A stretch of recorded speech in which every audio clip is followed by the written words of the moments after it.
What's up, guys? We back. So we're just gonna get right into it. We got Bo Nickel.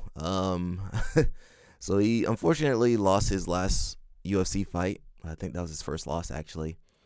And so we can see here him weighing in at 222.6. I mean, I think he had his you see he's got a hoodie on and clothes on.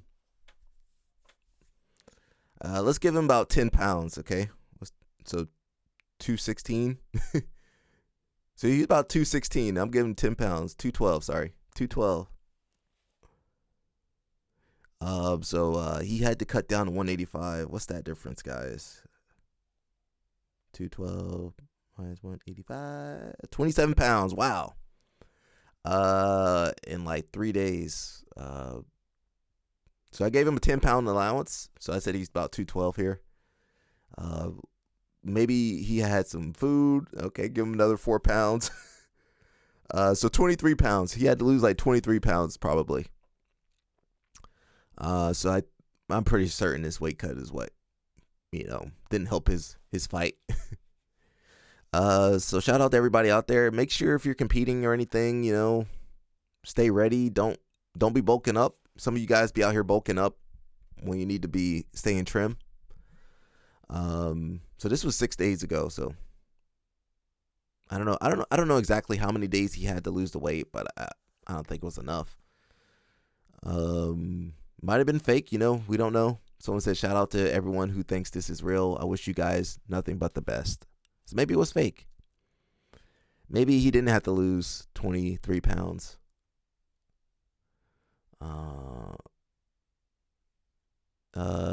Notice he's not in the picture when it shows the number. That's true. Maybe it was fake. He's wearing full clothes. He's probably closer to 212, which is what I said. I didn't read that, guys. I said that. Which weighed inside the cage against Holland. Which RDR weighed inside the cage with Holland. Let's see. Yeah, so I don't know. So okay, you could say that was fake, but was this fake? Is that fake, guys? That looks pretty real to me. 4 days ago, he said 2 days until the longest running hype train gets derailed. Dang. 2 days out. So Bo Nickel, he said some polarizing things. He's following the playbook. The only issue with the playbook is that you got to follow up with by winning. So if you don't win, they just start tearing you down. We're just gonna go through a few of these comments. I can't read all this stuff. It says AK is the best place for you. Never get away from your wrestling. Yo Romero forgot, and he was one of the best wrestlers the Octagon has ever had. At AKA, they know that that's your best asset, and they make sure you don't forget. You can be the next Khabib probably, or maybe better. You know what happens? These guys, they get into the UFC, and then they want to make you a striker, basically. If you got good wrestling, they want you to be more exciting. They think wrestling and jiu-jitsu is boring, so they push you to striking. And if you want the fight of the night and all those bonuses, you need knockouts. So they kind of force these guys. They don't force them, but they kind of nudge them towards more striking and less wrestling. Even though that's what works. This happened with Damian Maia. They kind of wanted him to become a knockout artist, even though he's a jiu-jitsu master, basically. So, always stick to what you're great at. It says, no, he can never be like Khabib. The worst part of Bo's grappling game along the fence was what Khabib was better at than anyone in UFC history. Romero's problem wasn't going away from it, but that he wasn't good at controlling his opponent or looking for subs. Grappling has evolved past American wrestling. Fighters who can use the fence better defensively and offensively are more important than wrestling credentials. Wow. Which is true. GSP was really great just because he could, wrestle defensively and offensively. Yeah, that doesn't look like a joke to me, guys. He's out there, trying to lose that weight. Got the death face, laid out. Dang. That cutting weight sucks. So that's why I tell you guys, stay ready. Stay ready. This sucks when you got the weight suit on, the tracksuit on. You got no more fluid in you.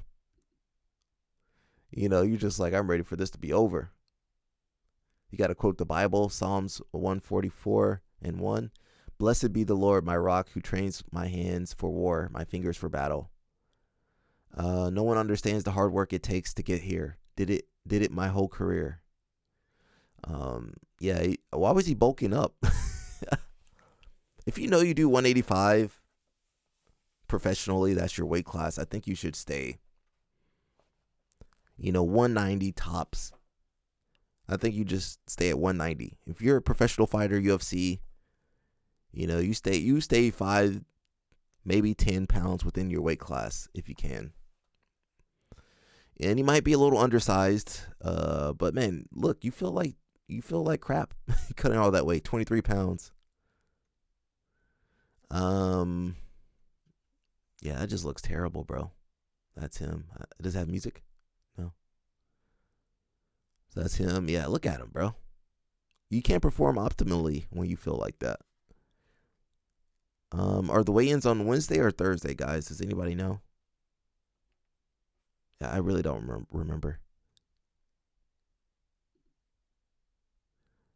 And you still gotta train and sweat, and you probably not eating anything. You could have just stayed 180, 190, a little quick cut. Here we go, 226 to 185. 185.5, the official weight for Bo Nickel. 185.5, the official weight for Bo Nickel. So now he's saying 36 pounds down. Yo, what's up, Jason? He says 36 pounds down. Hardest part is done. Almost time. I don't think he cut 36 pounds. If he did 23 pounds, it's doable. I mean, it's not, it's terrible for your body. And I've been researching, like, especially, after the weight cut, that's like the most important time. Cutting weight's hard, but then after, not just putting on all that fluid and food back into your body. Someone said, no way. Oh, well, Philly Fresh said, no way you were 222. Stop it. Let's see. Jason says weigh-ins are always the day before the fight. Okay. Oh, well, that still sucks. You're still not going to replenish. And, I feel like they want to get back up to where they were. So they eat and drink and then they're bloated and then can't perform. So yeah, I think after the weight cut is really important, not just drinking a gallon of water, 2 gallons of water, not just eating whatever you want, Let's see. It's funny that some people are believing this. If this was true, one, that would be a horrible reflection on him as a professional, since your main job as an athlete is to perform at the highest level, which is impossible to do if you're cutting a certain amount of weight. I know this in addition to being a dietitian. I also wrestled at D1 high level and cut a ton of weight before. Also, if it's true and somebody was to actually publicly post it, there's a good chance that the commission or whatever the governing body may step in, because God forbid it, if something happened, that was not a good look on anyone whatsoever. Someone said, I can't wait for the confident smile to be whipped from your face. Well, they got to see that. Spoiler alert, guys, he did not win the fight. That guy's tough, bro. I mean, Jesus, that guy's a little bit bigger than him too. A little bit leaner. Probably didn't cut as much. Oh, that's terrible. Oh. So what happens when you gotta lose 35 pounds in a week? Yeah. Maybe he did lose that weight, guys. Oh. So what happens when you gotta lose 35 pounds in a week? Yeah, so I think wrestlers, anybody in the combat sports, I can speak for myself. I feel like we get too caught up in the weight cut. I mean, obviously you got to make the weight, but we spend too much energy on the weight cut and not enough energy in it. We don't spend enough energy on the fight itself. So we can all do better. Plan ahead. If obviously the UFC, they might hit you up last minute. But instead of crazy crash diet and crazy weight cut, you stay 5 to 10 pounds within that weight class. If Bo was weighing 190 or, 190, 195, this would not be as bad, right? So I think you need to just stay ready, be prepared at all times as a professional. It's a little bit different for wrestling and jiu-jitsu because we can pick and choose kind of what we do and what tournaments we do. We know the schedule kind of. We know Worlds in June. We know Nogi Worlds in December. Okay, you can make your weight and do whatever you need to do. Look at him. Does that look like he's about to perform optimally, guys? I like Bo Nickel. Is that before or after the weigh-in? Yeah, so, he shouldn't be eating crazy food before the fight. That's him getting ready, I guess. I don't see him. Where is he at? Oh, he's laying down. Looking tired. Looking dead. Tired. Beat up.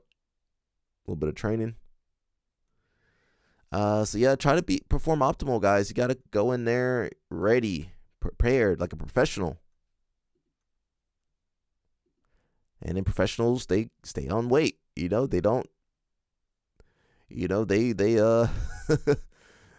They're sharp in their dieting.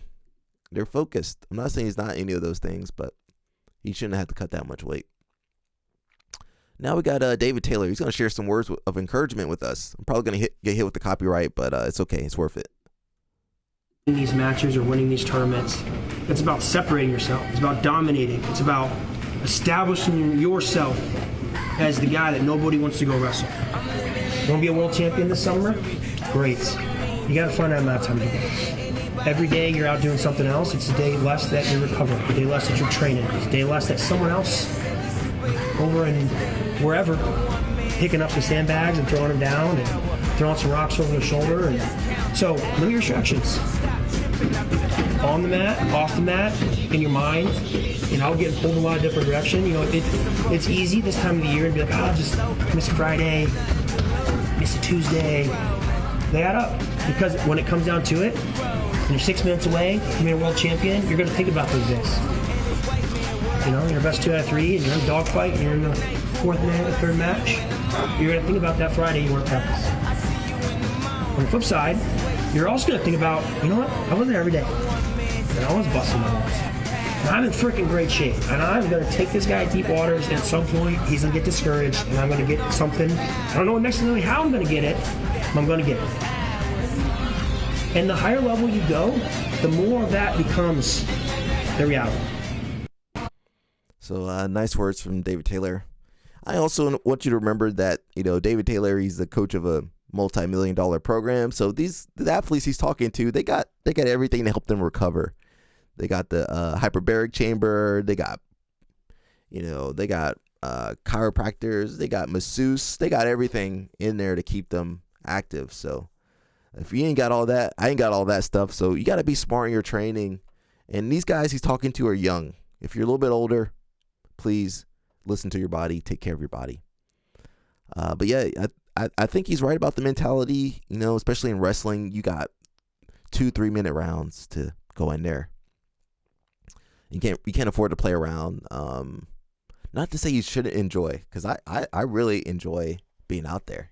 I think you got to have, everybody's mentality is different, but of course go out there to win, but also try to enjoy yourself. Jason says, Paddy Pimblett is a 155 fighter, one of the craziest weight gains out of camp. He gained 40 pounds in a week after his fight with Chandler. We might need to check that out. But I can tell you that that's not healthy. Because your body, your body, once you lose all that fluid and then you throw, let's say 40 pounds of material, fluid and food into your body, you're stressing your systems, You're just stressing your body unnecessarily. So that is not good. That's not healthy.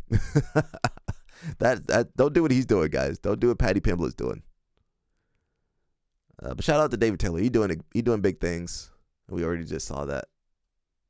Yeah, we saw that earlier. Can we find Paddy Pimblett? I'm gonna look for it in a second. Right now we got Lasso Guard Basics with Hillary and Nelson. I'm not subscribed, guys. I'm ashamed of myself. To be fair, this was posted 8 years ago. So we're gonna see some passing. Is it guard or passing? Oh, guard. So I guess Nelson's gonna show us some panda guard. Lasso guard time. Favorite options from here. We gotta realize one thing. The dead off my hook here is when Hillary puts her elbow on top of my knee and starts circling away. This is gonna kill me. It's gonna force me to open my leg, and I'm gonna start. I lose the position, and then I get in trouble. So when we get our lasso, get it 1 foot right behind Hillary's shoulder blade here, so it's nice and tight.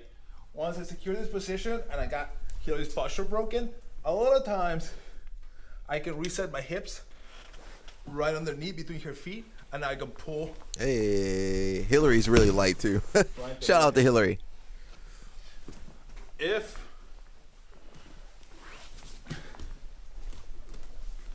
I can't get that. And overhand Nelson sweep, bigger. He bigger now.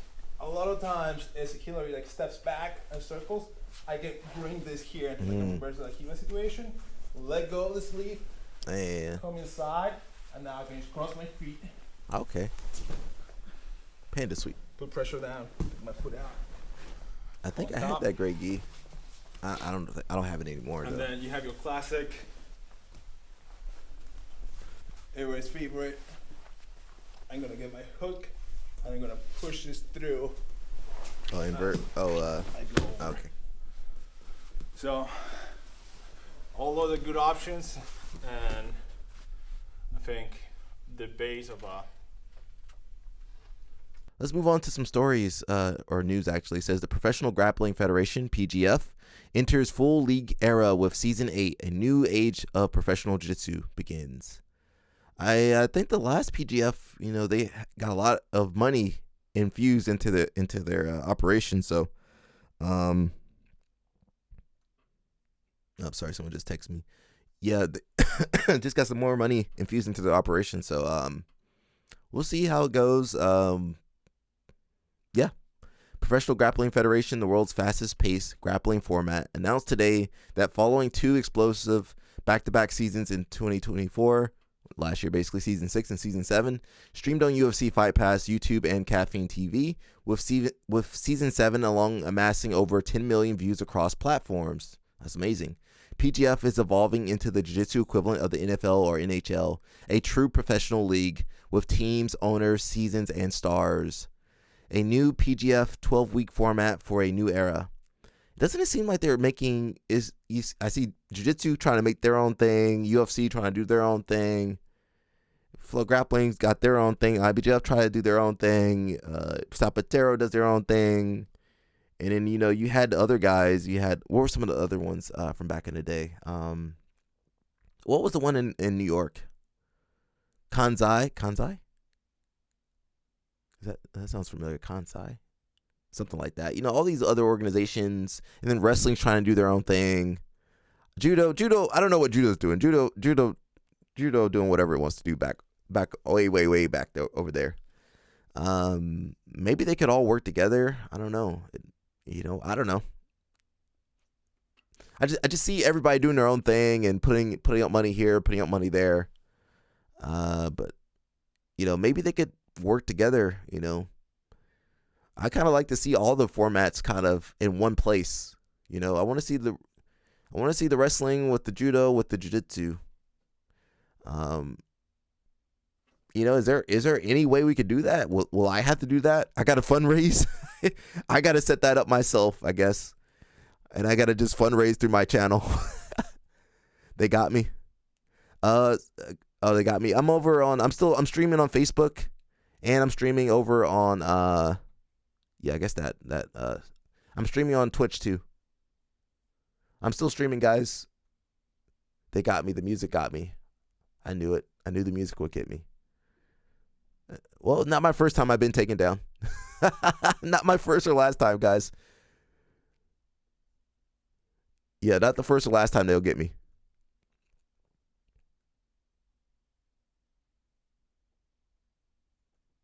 And they don't tell you why they take it down either. They never tell you why. They just take it down.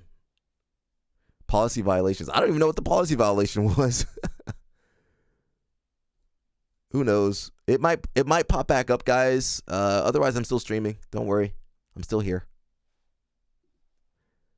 And what I do usually, I just re-upload and take out whatever part was bad. They can't stop me. Actually, they can. Yeah, they got the stream. So it was the music probably or something. I don't know. Maybe Patty the Batty got me. It's possible. So yeah, I just want to see something. I don't know. Something bigger than all these small shows, kind of all over the place. So I'll keep reading, guys, and if you join me on, I'm on Facebook. I'm also on Twitch. Thank God I got more than one station kind of going on, because if I was just on YouTube, they would just knock me off. New PGF 12-week format for a new era. Season 8 kicks off with PGF. I said PGA. Did they make that name on purpose, guys? Because PGA is pretty well known, right? PGA, the PGF draft streamed live on June 25th, next month actually, 2025, and launches the league's first full-length season, a 12-week battle that replaces the earlier 5-day marathon tournament model. Why were they doing a 5-day marathon? What other sport has people fighting for 5 days straight? Multiple times. I mean, you can't do it in wrestling or judo. And they had a ton of people get injured. People getting their legs snapped off and everything. This evolution marks a turning point for the sport, introducing long-term athlete development. Even the Ultimate Fighter wasn't 5 days. Can you imagine the Ultimate Fighter being 5 days? Everybody, all right, you got to fight again. I just fought. The introducing long-term athlete development, team rivalries, fan engagement, and media spectacle. They're spending a lot of money for all that. Just to have professional audio and videographers for 12 weeks, that's a good amount of money, guys. Might be in the millions probably. All within a true league system. This was always the big vision, said PGF founder Brandon McCaffrin.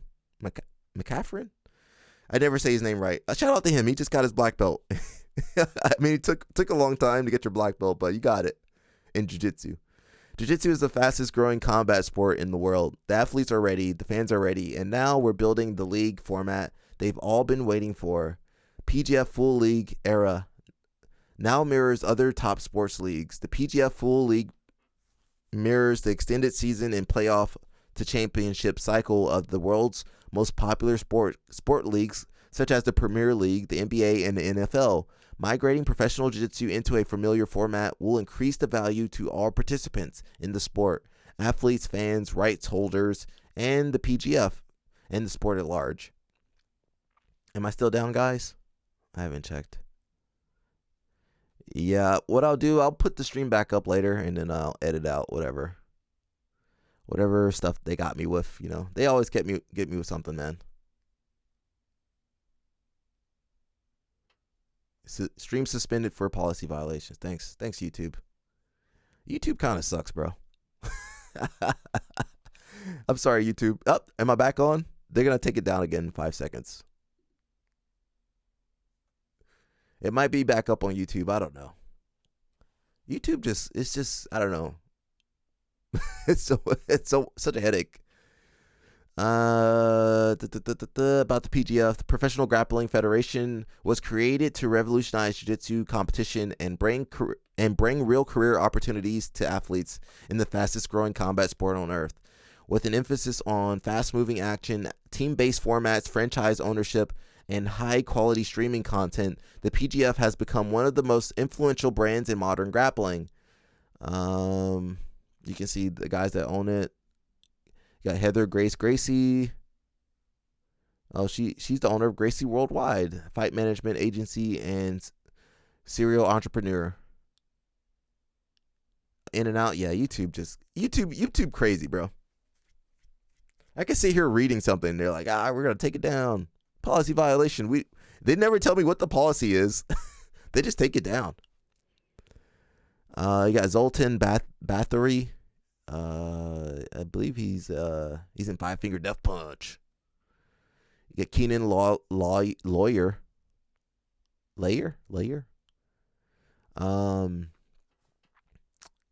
Yeah. Hoist, they got a ton of people on their board. They got Hoist Gracie, Carlos Machado, John Jack, Hinzo, Pedro Sawyer, Mika Sipili, Eddie Bravo, and Jonathan Anatas. Okay, so I'm hoping they do well. I want to see. I know it would be really hard, but I want to see someone bring judo and jiu-jitsu and wrestling together. And I'm not saying they gotta do one format, the best format ever, but you can have them all in one place together. That would be amazing. That would be a lot of synergy instead of everybody doing their own little thing and one off. Actually create something that it helps the American system. I'm not sure if that's possible. It would be cool. Kind of a dream. The stream's going in and out. Yeah, YouTube. Thanks, YouTube. YouTube. Is it down again? Yo, YouTube crazy, bro. Yeah, I'm on Facebook, guys, and Twitch. So we'll keep going, bro. It's still 10:30. Oh, we early.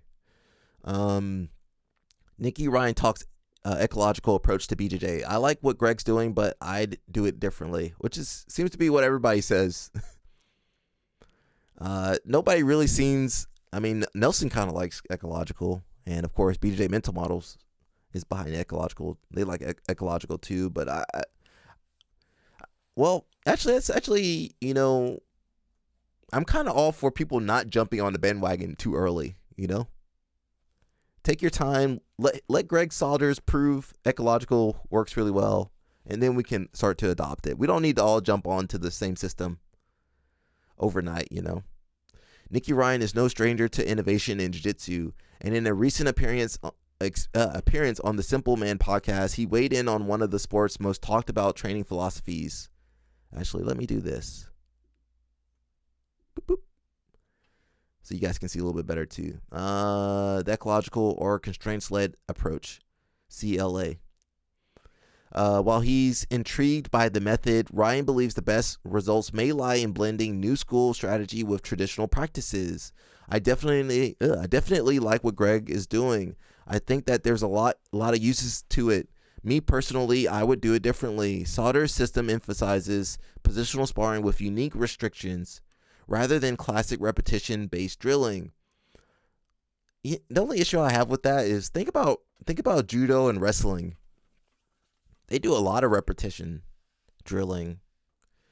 And it works for them. I mean, they're in the Olympics and they consistently produce, high-level athletes, at least in certain countries, Japan, France, and judo. In wrestling, it's Russia, Dagestan, which is a part of Russia, Dagestan, Georgia, Iran. A lot of these countries, they drill a lot, Ryan who has begun implementing similar ideas in his work with teammate Nicky Rod, offered a specific example. What we're doing with Nicky Rod right now is something along the lines of, if you're not allowed to level change down into a chest-to-chest position until you pass your opponent's hip line, then this completely eliminates body lock passing from butterfly guard. We're getting him away from those camping split squat positions and just having him do vertical standing passing, doing high stepping to north-south, which is what we do in the gi anyway. Rather than relying solely on constraint-based games, Ryan prefers a more hands-on coaching style. I think a good medium is what I'm trying to do with Nicky Rod, where I'll sit on the side, watch him do this positional round with these constraints, and then I'll give him suggestions on things he could improve on. From there, he allows room for some technical repetition. He'll drill it a little bit, just go through the motions, get the mechanics down, now to move his body and get a feel for it. Ryan was clear that he hasn't deeply studied CLA, Constraints Learning Approach, right? Isn't that what CLA stands for? constraints-led approach. I like mine, constraints learning approach. But express interest in seeing Salter's process in person. I'd be interested in coming out when I'm able to train and kind of experiencing how he runs the room for myself. So I think there's always going to be this change in, whatever model works. For instance, in wrestling, everybody wants to they want to kind of copy the Japanese model. The model in Japan, they don't compete as much. They do more live training, and they switch partners, so they're getting different looks from different body types. Which I think the American model, collegiate model, usually they stay within their weight class and they have partners, 1 or 2 or 3 partners they usually work with. But I think it always changes. The grass is always greener, and there's probably elements that work in Japan that won't work in America, and vice versa. I think it's good to embrace other philosophies and methodologies, but don't forget what got you there in the first place. What got you there. And this kind of goes back to the UFC. Think about Bo Nickel and all the wrestlers and all the jiu-jitsu grapplers. They get to the UFC, and what happens? They try to learn striking. They try to focus solely on striking. But they go away from what got them there in the UFC, what made them, elite level. They're wrestling like Bo Nickel, or even like Damian Maia. Remember when Damian Maia stopped doing his jiu-jitsu and takedowns and started trying to knock people out? It didn't go well. So yeah, we got a lot going on. You got these guys, B team, they got the CJI2, you got PGF. We got a lot of things going on in this sport, so that's great. Moving on to Reddit, we got a few Reddit stories. I hope I don't burn myself out. Actually, let's watch a match. I want to watch a match. So we got Taini. Essa é a final da Cat. We got the illegal stream today. Sorry, Flow Grappling. That's not me. It's the Brazilians. They put this up. We got Taini versus Gabriele. Is this the whole match? 5 minutes? Why was the match 5 minutes? Oh, it must have cut off or something. Or it's towards the end. Anyway, let's check it out. Categoria. Taine Porfírio e Gabi Peçanha. Oh, he's got his commentary there. Gabi Peçanha aí que tá a mais de 150 lutas invicta. Gabi Peçanha, rapaziada, é essa atleta de kimono branco. Ela que representa a Infight. E a Taine Porfírio, essa é a atleta de kimono azul.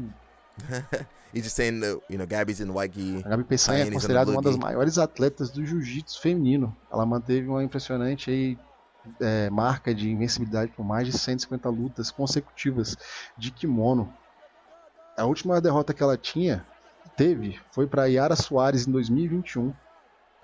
Beleza, ela puxou ali para a guarda. Oh, he's kind of speeding up. I guess she had a guard pass. A Tayane também é uma das maiores atletas de jiu-jitsu de todos os tempos.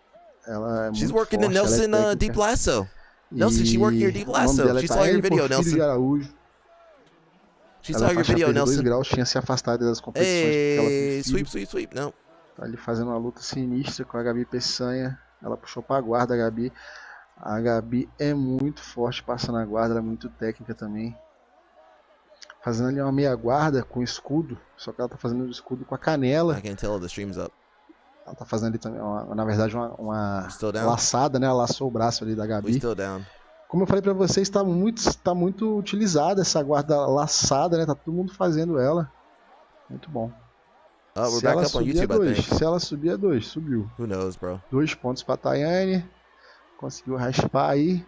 A Gabi meio que aceitou, né? Ela sentou e foi deitando. Conseguiu raspar. Se ela subir a 2, todo mundo fazendo ela. So deep lasso sweep, guys. Se ela subir a 2, subiu. 2 pontos pra Tayane. Conseguiu raspar aí. Like a Gabi meio que aceitou, né? Heavy hips, bro. Foi deitando. Them hips getting on your single leg X. Subiu, beleza. You ain't moving her. Tá com a perna da Tayane look, you ain't moving her. You ain't moving her. Dominada. Vai devolver, será? Oh, she did move her. That's no points. Oh man. Yo, how is that not points, guys? Wait a second. Será? Tayane ali dominada. That maybe should have been points. No? So she's got to get behind her, and she's got to stay on all fours. Okay, nope, that was not. So she didn't have both knees down, so that wasn't points. It's an advantage. Vantagem pra Gabi Peçanha. Se a Tayane puxar pra guarda é bom, hein? ela meio que avisou. Tira a faixa aqui pra mim, por favor. Ela tá tentando de todo jeito desequilibrar a Tayane. That girl, bro, tá she a tank, bro. Não tá conseguindo derrubar a She a Tayane. tank, bro. A Tayane tá com uma base muito boa. Pouco mais de 5 minutos e 45 aí. And yeah, don't ever jump on that girl's back. You thinking, Eita, ferro, ela que aplicou o ponto, Avantage? 2 pontos pra ela. 4-0. Oh, she got 2 points. She got 2 points for that? Yeah, she got 2 points for that. Eita, ferro, ela que aplicou Tayane's o ponto, she's a tank, bro. 2 pontos pra ela. 4-0. Estratégia dela muito boa aí, hein, mano. Ela conseguiu dar um single leg, velho. Ela tava sendo cinturada. Ela atacou na perna, single leg, conseguiu derrubar. A Gabi pegou mais um ponto ali de vantagem. Essa luta tá sendo uma das melhores até agora, hein? Valeu a pena esperar. Gabi agora vai ter que dar a vida ali para conseguir raspar. A Tayane vai querer amarrar tudo que pode ali. Vai ter que manter ele 5 minutos e 20 por cima. Oh no, did she go for a triangle? No, she did it. You know not to go for a triangle on this girl. Até o momento tá conseguindo bem ali, segurar a posição por cima. It's hard. She a tank, bro. You think you're gonna sweep that tank? Ela quer dar uma amassada ali. No, tentar man. Manter. It's not possible to sweep that girl, bro. You think I can't sweep that girl. 4-0 na frente, ela tá you got arm fazendo drag. tudo Arm drag and certinho. umaplata. That's the only thing that's gonna work on that fazer girl. o antijogo, que a gente chama de antijogo ali. Her base is A too Gabi tá solid, buscando a bro. luta, mas a Tayane tá conseguindo travar legal ali. Ela não quer passar, não quer dar brecha. Look at her Quase hips, bro. conseguiu desequilibrar, You mas a can't Tayane sweep tá that girl. muito esperta. Pesada. See, umaplata? Don't go for triangle. A base muito pesada ali, travou. Yo! Não quer dar brecha. Gabrielle wanted to win. She kicked her in the neck. Mas a Tayane tá muito All right, we esperta. fighting. She kicked me in my neck. Pesada. She kicked her right in the neck. Look. A base muito pesada ali, All right, travou. bro. Pouco mais de 3 minutos aí pro final All da right, luta. bro. E continua 4-0. A She's Gabi stuck, não bro. tá achando, She's mano. Não stuck. tá achando. Tá amassando aí She's tudo stuck, que pode, bro. não tá dando Oh. brecha. Tá muito bem na luta e a Tayane. She's trying to invert Tem que tomar for maybe an cuidado com esse armbar or braço aí, something, que a but Gabi tá tentando buscar a finalização de todo jeito. Será que a Gabi vai perder a invencibilidade de 150 lutas desde a de 2021 que ela não perde? E ela já lutou mundial, brasileiro, europeu, de todos os anos aí, ela não he's perdeu saying that she's nenhuma won a luta. lot of championships. Caraca, vai pegar. She on the arm, but Vai pegar. Não pegou, soltou. No, Muito Gabrielle. resiliente a Tayane aí. Você tá doido, agora ela tá nas costas. Será que ela vai querer encaixar You gancho? know, about fazer 120, pontos? you down Base 4 points. pesada. Dang, A you Gabi kind of ficou know. You virada kind of pra know. ver se All right, ganha I ain't winning this perninha. match. Mas a Tayane não quer dar nenhuma brecha, ela quase perdeu o bracinho. You just kind of like, what else is she gonna do? 50 segundos. She would need to 50 sweep, which she couldn't do, and take the back and Só get the 50 hooks. segundos pra Tayane segurar aí, 4-0. Maybe she did an arm drag Se or something. ela Oh, she did sobe something. E faz os 4 pontos ali da pegada de costas. She did 2 something, pontos da but subida. Eita, just velho, to get se the ela hooks in, it colocar was os rough. ganchos, ela faz os 4. no, just not enough time to do everything. Se fechou inteira a Tayane. Tayane? Acabou 4-2, mais uma vantagem pra Gabi Gabi. Peçanha. Faltou o árbitro botar It's os okay. 2 You only pontos won ali da Gabi. 166 matches. Todo emoção aí in a da row. Tayane, muito bom. I don't feel mano, too bad. muito You won bom, muito bom. 166 matches. She went 4 years Acabando com a without losing. necessidade de mais de 150 It's okay. lutas. It's okay to Acho take que a esse loss foi o at the ponto finals of principal desse campeonato brasileiro. Brasileiros. A invencibilidade It's okay. da Gabi You'll be all right. acabou caindo. Some of us ain't won no É isso, Brasileiros. rapaziada, We ain't espero won que no vocês tenham Worlds. gostado We ain't aí. won no A gente fez a Pans. análise de algumas lutas. I don't feel too bad, okay? I don't feel too bad for her. Are we still on YouTube, guys? Let me check. I guess so. I can't tell. YouTube okay? You know YouTube be ready to take me down.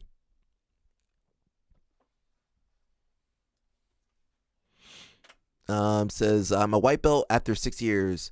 I'm in a very weird place in my jiu-jitsu journey. I've been doing BJJ for around 6 to 8 years. I started when I was a teenager at a no-name gym in Texas. Most of the guys that trained there were MMA fighters. A few of them have gone on to join the UFC, but the biggest thing is that this gym taught jiu-jitsu on an MMA understanding and did not belt people. I trained there until I was around 17 to 18 years old, went to join the military, and have been forced to swap BJJ gyms over the past years.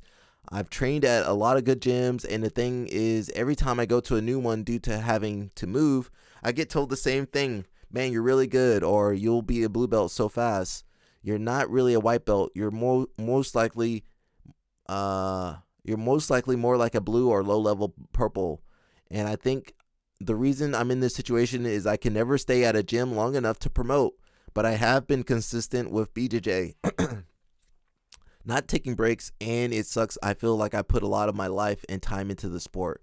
I'm still a white belt. Does anybody have any advice for what I should do? I feel like I'm starting over every year or two.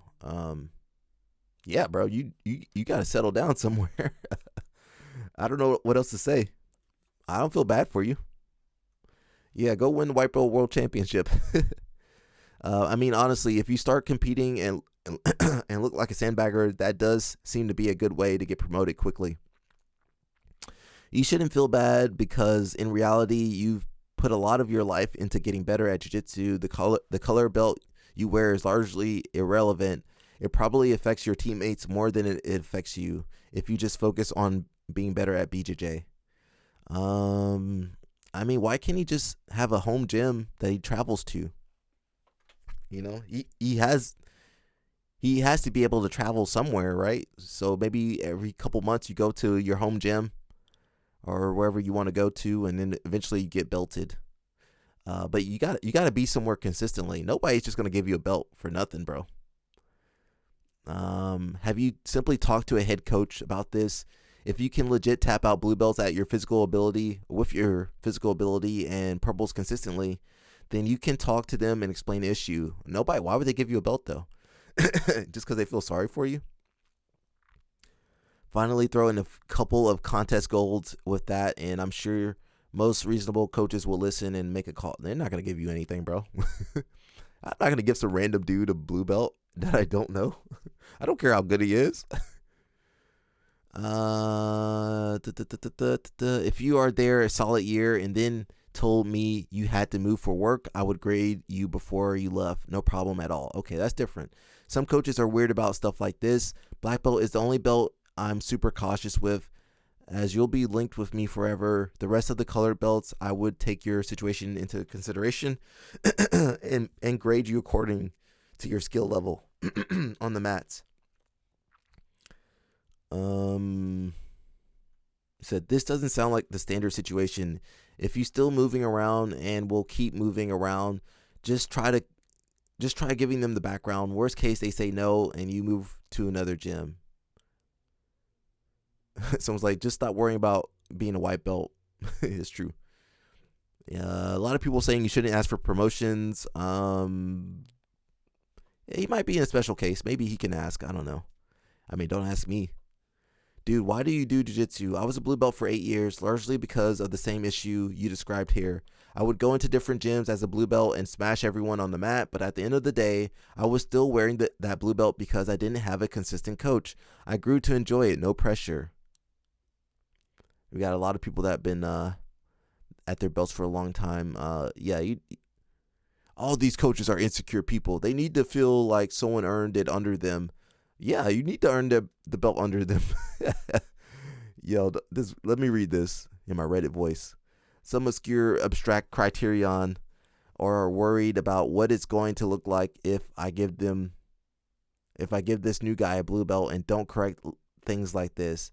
They will talk a big game about being super strict at the same time, hand out brown and black belts to the most unqualified people. If it was me and some new guy is there for a couple months and it's clear he has been held back, I'd give him a belt.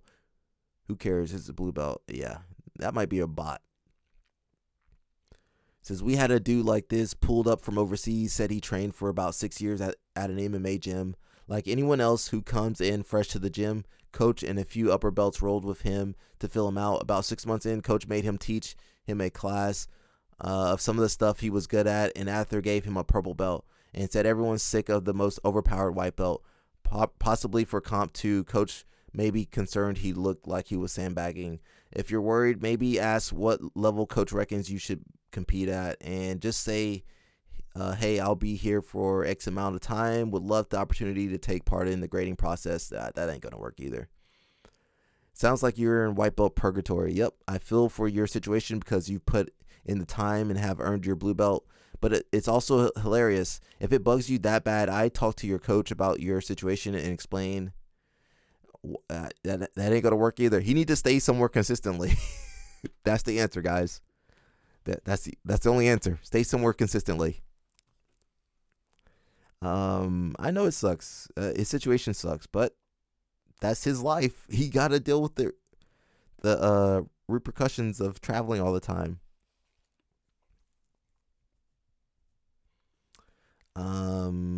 What's going on there? Yeah, I mean, he wouldn't get nothing from me. I'm not giving no random dude a blue belt. I don't care how good he is. You don't know that person, bro. You don't have to give them no belt. So more news. We got Danaher. You guys saw the thumbnail. If it's still on YouTube, I don't know. Are we still on YouTube? Is the stream down? Stream is up and down, bro. I guess it's still up. It's up. We up, guys. So Danaher is over here. He had another surgery.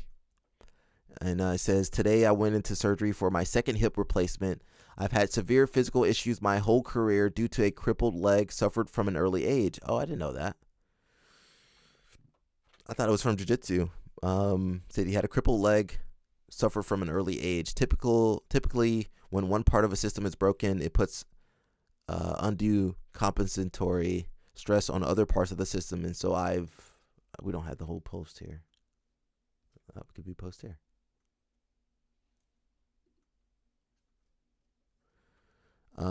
Yeah, so that's the screenshot. Was that the link? Just a screenshot. So we're on Reddit here.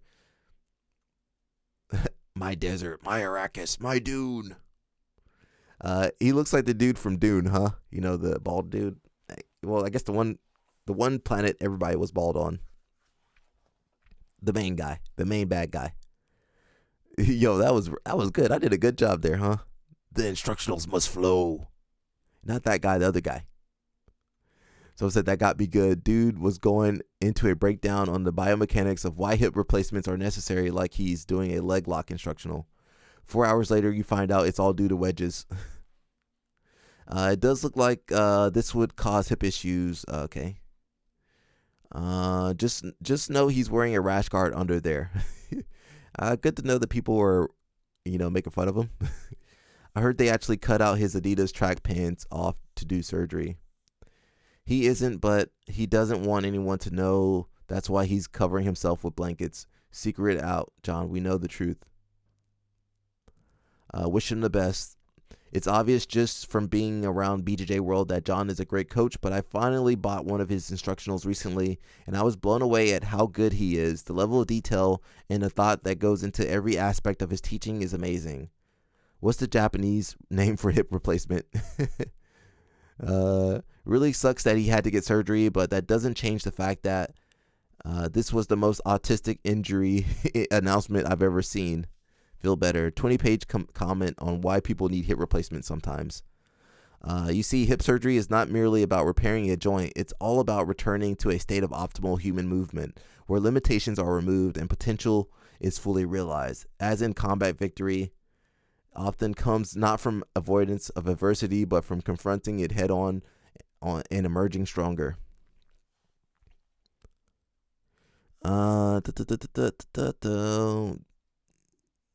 Someone said, what exactly happened to his leg? He referenced it a lot. It had something to do with rugby, right? Never heard him actually explain. Just constant references to it. For someone who is so badly crippled, I'm always amazed when I see him performing flying arm bars and triangles and explosive sweeping techniques in his instructionals. Said it was a rugby injury when he was younger. Oh, I didn't know that. Wait a second. It says from Wikipedia, John Danaher was born with a deformed patella. Oh, deformed patellas, plural, making him prone to knee injuries throughout his early years. In the 1980s, Danaher suffered a severe knee injury to his left leg while playing rugby, which required surgery. Multiple surgeries on his left knee resulted in artificial shortening of the leg. Oh, so because they had to trim some stuff away.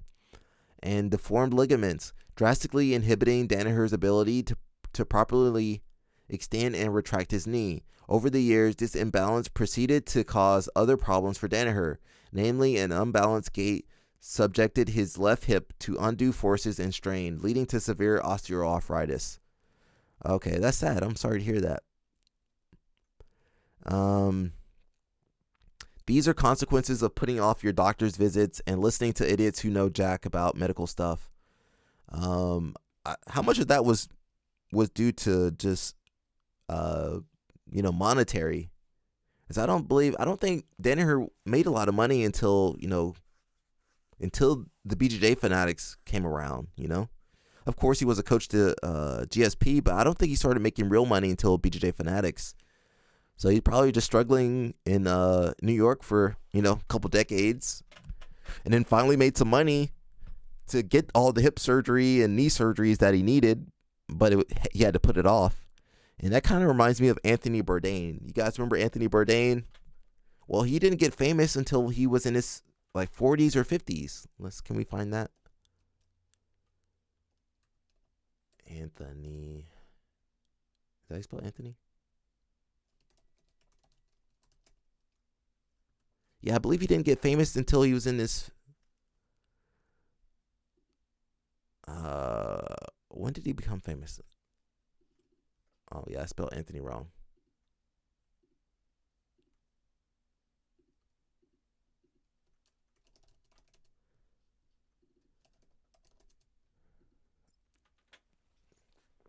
Yeah, it wasn't until his book. It wasn't until 1999 his book. Well, it was a New Yorker article. The Don't Eat Before Reading This, which became Kitchen Confidential in 2000. That's when he became famous. How old was he in 2000? I believe he was in his 40s. Can somebody tell me? Anthony, shoot. Let's see, age.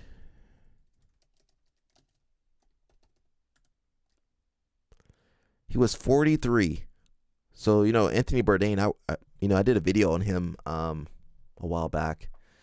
But it wasn't he didn't have any notoriety until he was 43 years old. And the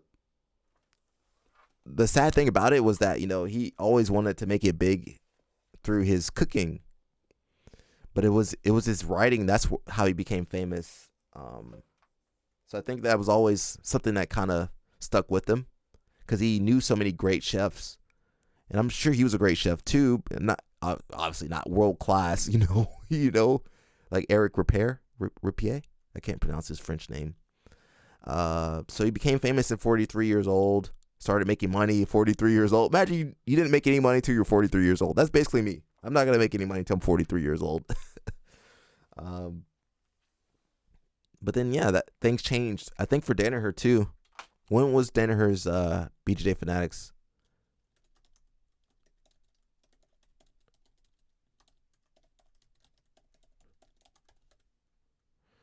Yeah, Danaher's first instructional was Go Further Faster Fundamentals.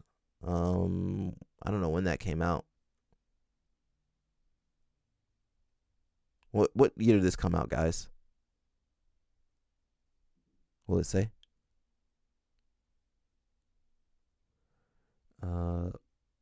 Yeah, I don't know. Can we do oldest, newest?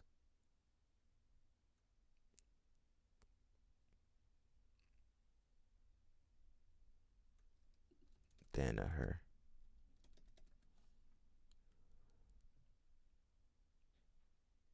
I'm trying to see. Obviously, look at these prices: 1,200, 1,297, $9.99. I believe the Go Further Faster was the first series, huh? It didn't tell you what year it came out though. Yeah, I have no clue what year that came out. But I think that when that came out, oh look, who's over there? Who's that over there? Who's this over here? That's Cousin Tony right there. Yo, guys, don't forget about Cousin Tony. countering with the crab ride. Cousin Tony be throwing the crab ride on me. I had to shimmy out of there. I think we're gonna skip this story. I don't care. Let's see. I'm getting kind of lazy. Let's watch some wrestling or some jiu-jitsu. Oh, let's talk about Bo Nickel some more. You guys love Bo Nickel. It's a very interesting microscope that we live under. Bo has had so many experiences in his life, but MMA is different than wrestling. And I don't mean just the scoring and the skills, obviously, right? Captain Obvious over here. I'm not talking about that. I'm talking about, I have one resentment in MMA. Only one. And it was that we only got to do it 3 times a year. I was used in wrestling to having 4 and 5 matches in a day, and that was every Saturday. Generally speaking, we would have a dual meet on Thursday, and then there would be a tournament on Saturday. So you get 4 or 5 matches on Saturday, plus you get that dual meet. Then nobody counts because you only got to take on one guy in a night. It was easy. The same as MMA. One guy in a night is easy. And I only get 3 a year. But there's another side to it. If you lose in a wrestling match, and Bo didn't have this happen very often, but I'm sharing with you, if you lose in a wrestling match, there is no sit around and be depressed and see what social media says. 40 minutes later, the consolation bracket is up. So if you get beat, there is no down in the dumps, go back, hear people say, pick myself up, dust myself off, and get back in the gym and roll the sleeves up and get back to work. There is none of that. You're already up. So you recover quickly. And your mind is only as good as your last match. You're just thinking about your last match. So, and even if that one doesn't go your way, well, Thursday there's a dual meet, and 2 days after that, next Saturday, there's another 4 or 5 matches in a tournament. I'm sharing with you, guys, in this case, Bo, are in very different positions where they've got to come back and they got to hear from the public who is currently rejoicing in their defeat. And you run into a question of how you're going to deal with that. Maybe real easily. Maybe you look at it and it doesn't do anything to you. That would be an act. Guys that look at it and it doesn't do anything to them, that's an act. It does something to them.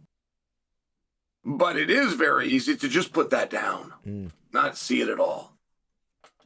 And that's likely not what happened either. So then you're left with more of your traditional, am I going to use it as a motivation or am I going to use it to drag me down? And when I do look at the fight, okay, what actually happened? What went awry? I could guess. But my guess would go something like this. Bo Nickel, the world freestyle champion and a 3-time collegiate wrestling champion.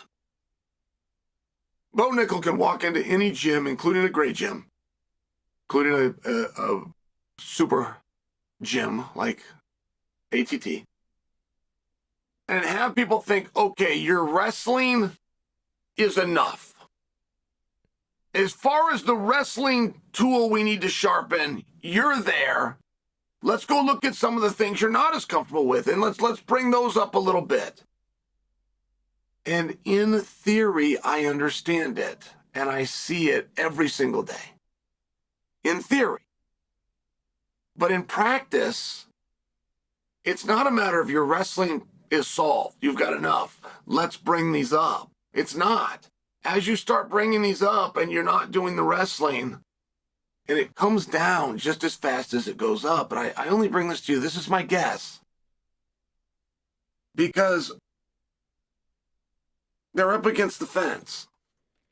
And DeRitter's doing a good job, man. He's hitting him in the head. He's hitting him in the body. He's coming back and forth. Like, DeRitter's doing a good job. He's bothering Bo. Right? He sticks him in the chest. He sticks him in the face. He's bothering. Okay, is he up, down? Where are we at here? And Bo finally even just backs away. Good game. Give me a little space. Let me regroup. But I've seen Bo in that position 100 different times. Some guys were doing collar ties or Russians, or they were getting wrist control, or they were banging on his head. It wasn't a standing up posture, and they weren't punching him. But they were bothering him and they were offering him threats. I've seen it 100 times. And you know what Bo would do? He'd go forward. He would grab them. This time he backed away. He tried to create space. Wrestlers don't want space. Wrestlers take space away. Space is illegal in wrestling. So I just watched that position and I thought, hey, somebody got him away from what he does. The absolute best way to make an Olympic team in wrestling is to do a college wrestling workout and then stick around 15 or 20 minutes after practice and do parterre. This is the single greatest training you'll find anywhere in the world. Is that true? And it's a formula that works 100% of the time. I mean, these high schoolers just do freestyle. It's why you can see these collegiate guys step in and dominate the freestyle guys. Freestyle is easy. But it's not easy because the style's easy. It's easy because the coaches and the training worldwide have made it easy. When they got on this thing, like one got a hard-on for it, followed by a guy who wanted to have a bigger hard-on for, do less. You train too hard. Rest your body. This became a belief. Get out of here. And you can do practice in 2 hours, and I'll do it in an hour and 45. Well, then I'll do it in an hour and 35. Well, then I'm better than all of you because I'll do it in an hour and 20. Like, worldwide freestyle just started getting easier and easier and easier. Is it easier? And so then you get in there with a collegiate guy, it doesn't work. And I only bring that to you. I don't know what Bo's training looks like. I can just tell you, best way to make an Olympic team, do a college workout, hang out for 15 to 20 minutes in the parterre. That is the absolute best format ever created. Ever. Or just train mostly But you're not freestyle. far off from MMA. You still got to do that college workout. Specifically college. The open, the senior guys, they started 20 years ago. They don't work hard enough. You can't go do a freestyle workout anymore. They've killed freestyle.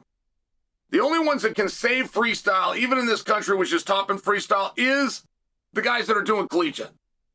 Your to-be college guys or your current college guys. All right, I've made my point.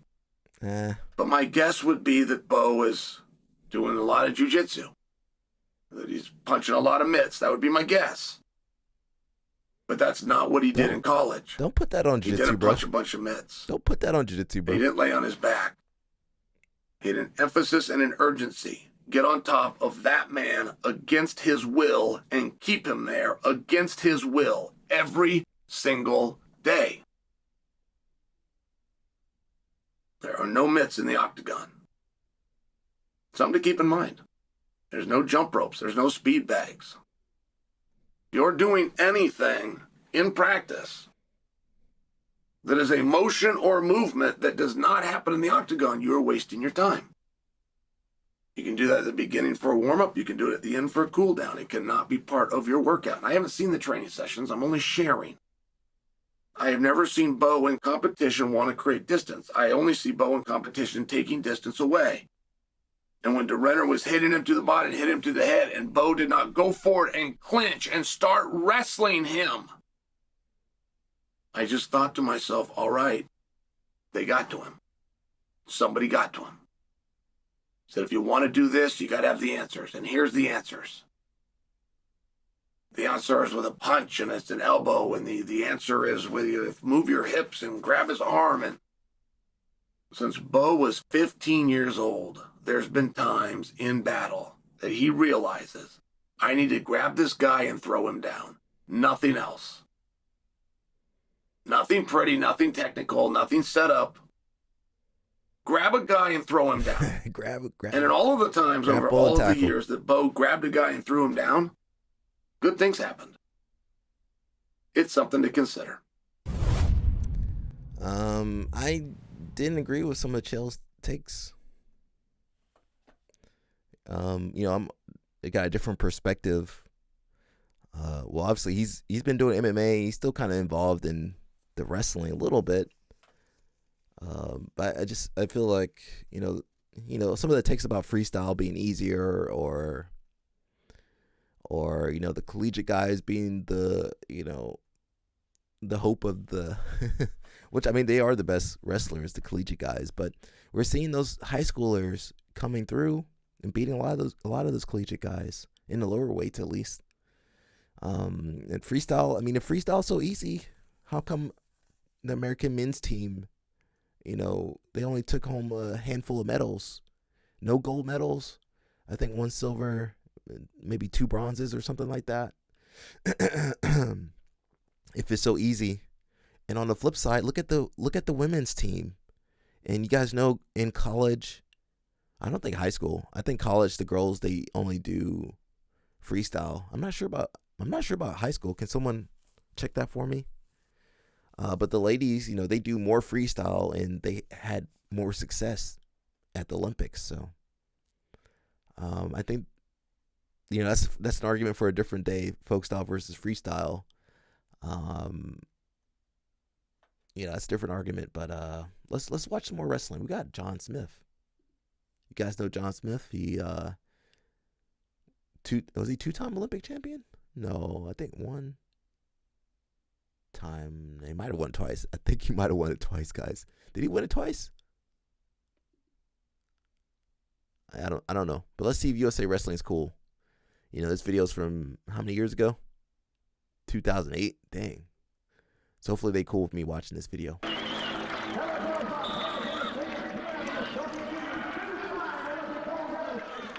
John Smith's the guy that's super low. I believe he's in the white. I could be wrong.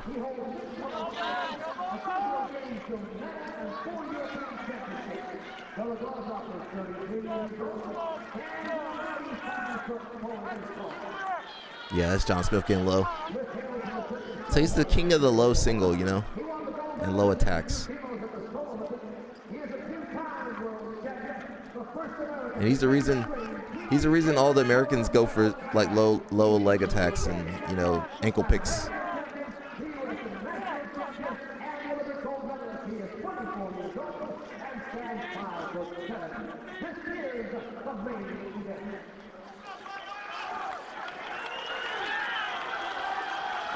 Hey, dang, that was nice. A little duck under. You guys saw that? I would still catch guys nowadays.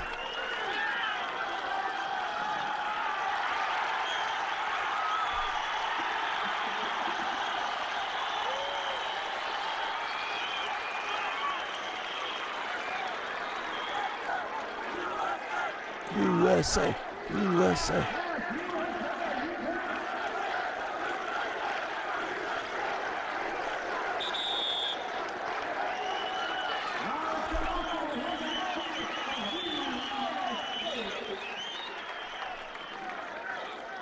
Yeah, it's the athletes that make these sports exciting. Russians able to do a go behind. They had different scoring back then.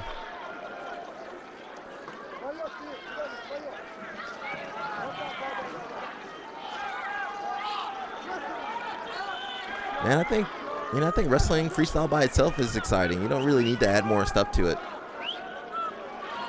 If anything, you just need better marketing. You don't need to add more crap to the sport. It's already good. Kind of the same thing with jiu-jitsu. I think jiu-jitsu is pretty exciting too. Nice. How is he able to set that up? He hits this duck under from the bicep there. Hey, that's nice, bro.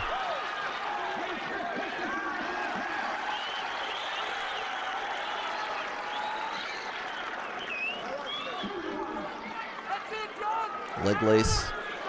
Can he score? Can he score? Can he score? 2. It might be 1. I don't know. I don't know what the scoring was back then.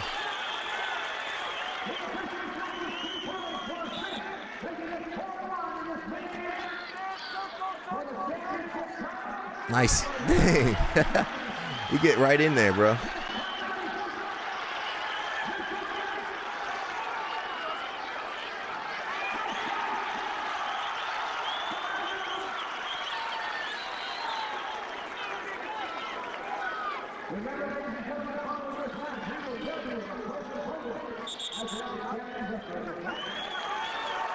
Yeah, I think freestyle is perfect the way it is. I would like to see somebody bring freestyle, Olympic judo, and some form of jiu-jitsu together. Not to mix them together, but have them all in the same kind of space. Nice arm drag.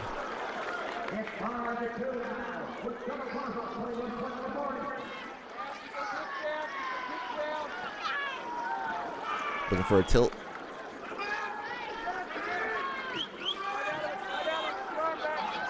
An armbar. Wrestling in the bar. Parterre.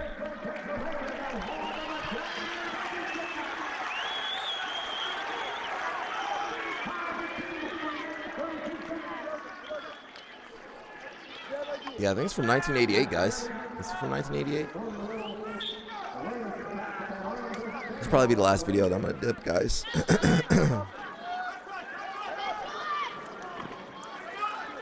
Nice. Oh, that's nice.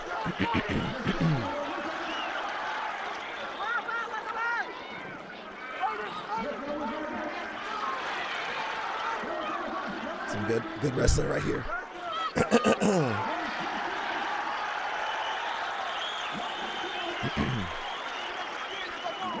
Nice. Oh, his own low attack.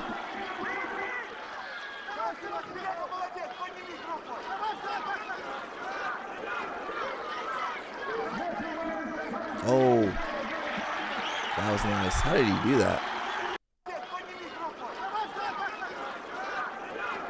He's able to get. He brought his arm out. I don't know why he did that.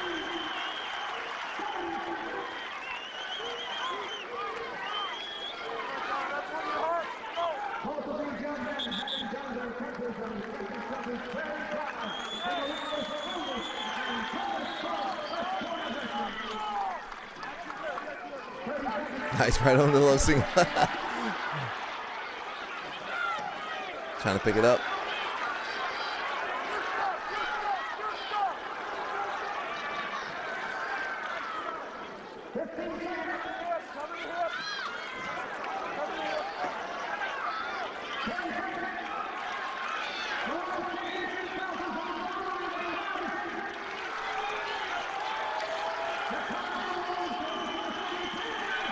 Nice.